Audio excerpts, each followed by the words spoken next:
Bonjour Freddy. Bonjour Eva Soto. Merci d'être avec nous ce matin sur Radio J.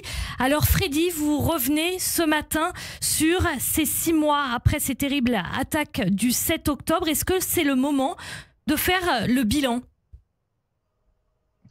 Oui, un premier bilan, je dirais.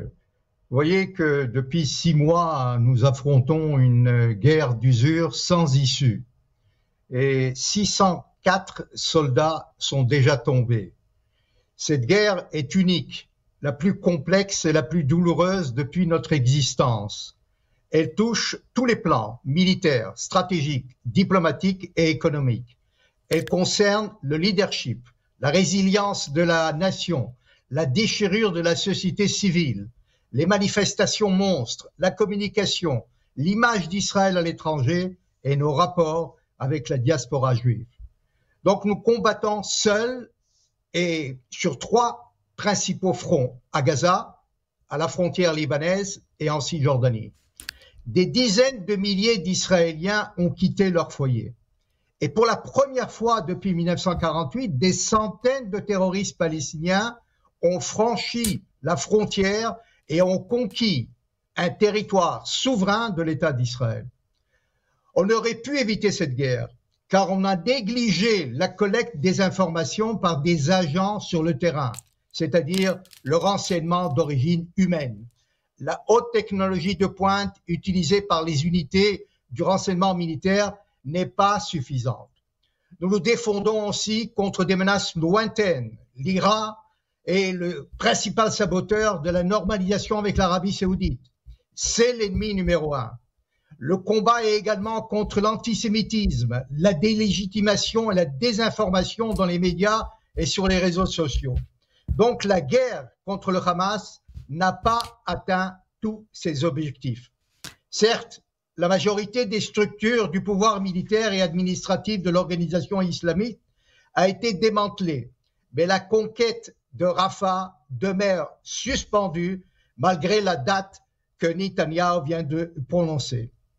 En raison des pressions internationales, Tsahal donc a changé de tactique, mais n'a pas quitté Gaza. Une division se trouve toujours sur le terrain, prête à des opérations ponctuelles et à éviter le retour des combattants du Hamas et du djihad.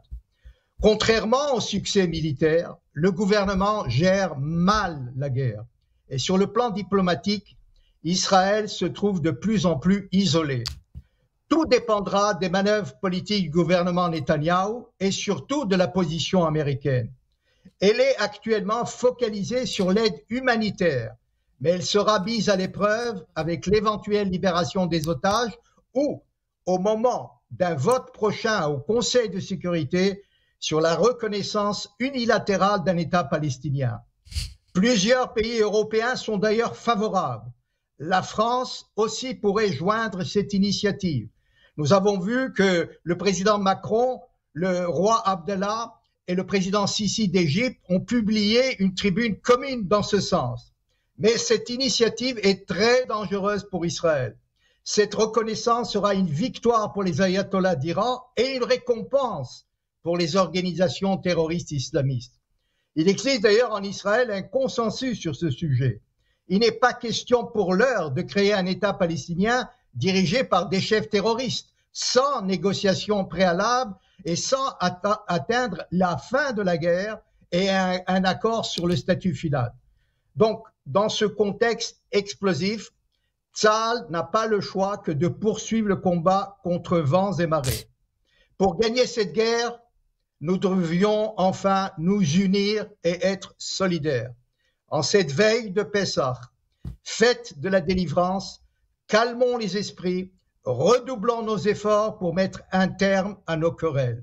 Seule l'union et notre foi dans notre juste cause aboutiront à la victoire et à la paix.